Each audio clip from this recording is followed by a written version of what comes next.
Hi, my name is Emma and today we'll be talking about human nutrition and the digestive system. In this presentation, I will be discussing the structures and functions of the digestive system, the process of mechanical and chemical digestion, and the different food groups that make up a balanced diet. Our digestive system consists of the mouth, pharynx, esophagus, liver, gallbladder, stomach, small intestine, large intestine, rectum, and anal canal. It has two functions. One is to digest food and the other is to absorb vitamins and minerals. When food is placed into the mouth, a mechanical process takes place. This process is chewing. When we chew our food, it breaks it down and begins to mix it with saliva to create a bolus. Saliva contains an enzyme called ptyalin, which starts to digest starchy foods. The bolus then makes its way down to the pharynx through an involuntary process of swallowing. The muscular wall contracts to push the bolus to the esophagus, which is a 25cm tube that starts at the pharynx and ends at the stomach and uses gravity to push liquids and semi-solids down, but solids are pushed down by peristalsis. Next is the liver, which is found on the right side of the abdomen.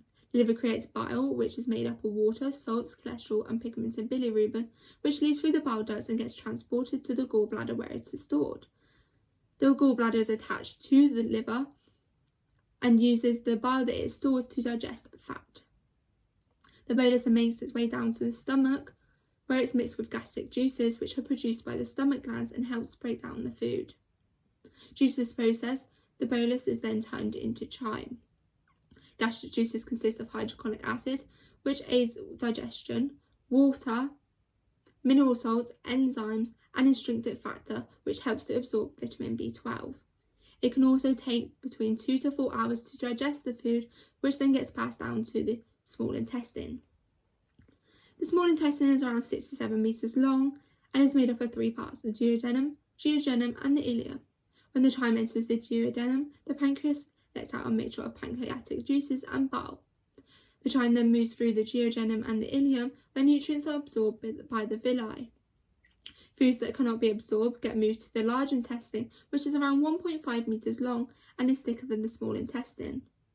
The large intestine removes water and nutrients from the chyme and stores fecal matter.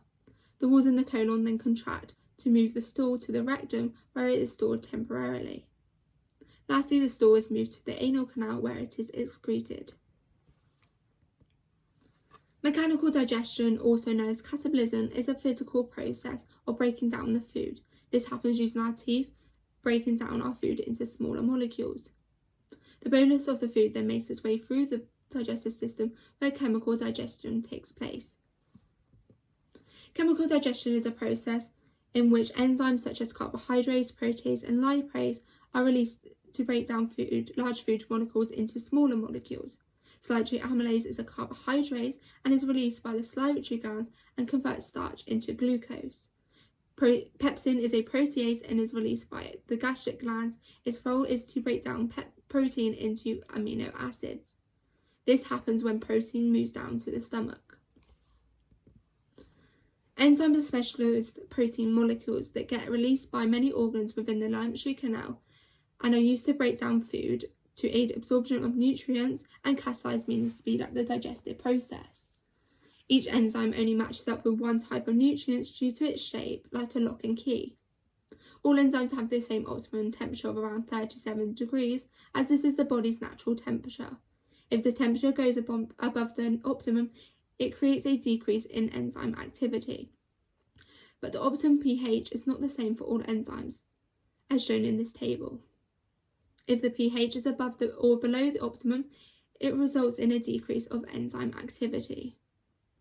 As the stomach is very acidic, enzymes that prefer to be in this condition are found here. When chyme leaves the stomach towards the duodenum, alkaline bile neutralizes the chyme. This then means that the pancreas releases trypsin, pancreatic amylase, and pancreatic lipase, as their optimum pH is alkaline.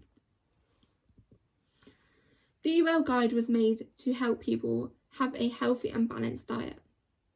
It aims to reduce health problems such as type 2 diabetes and lower cholesterol levels.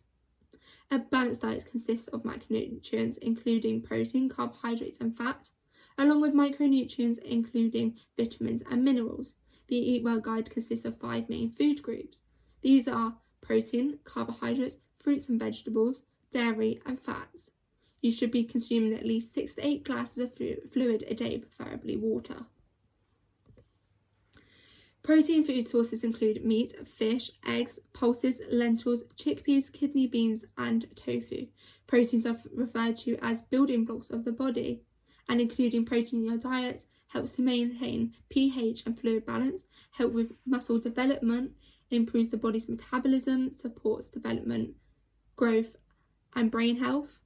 It also keeps you fuller for longer and strengthens your immune system. Carbohydrates are foods such as potatoes, bread, pasta, rice, breakfast cereals, and many more. Whole meal options are better choices as they contain more vitamins and minerals and fibre. You should base your meals around these starchy foods. But you should also choose options low in salt, sugars, and fat. Low fat options of chips could be oven baked with the skins on, which would increase fibre and be slightly lower in calories. Carbohydrates provide energy for the body, lowers cholesterol, and stabilises blood sugar levels. It also supports heart health and improves brain performance. It is recommended that you consume 5 portions of fruit and vegetables a day. These include apples, bananas, oranges, mango, broccoli, carrots, lettuce, cucumber, and sweet. They can reduce the risk of developing coronary heart disease and some forms of cancer. Fruit and vegetables are also good sources of fibre, which improves gut health. They also improve blood pressure levels as well as lowering the blood cholesterol. Dairy food sources include milk, cheese, cream cheese, and other dairy-free alternatives such as soya products. These help improve bone and teeth health as well as muscle contraction due to being high in calcium. They also contain vitamins and minerals as well as protein. Low-fat and sugar options are preferred, for example 1% milk and low-fat cheese. Fats, spreads and oils include sunflower oil, rapeseed oil, vegetable oil, olive oil and spreads. When included into your diet, saturated fats should be limited and more unsaturated fats should be consumed, as this could reduce the risk of heart disease.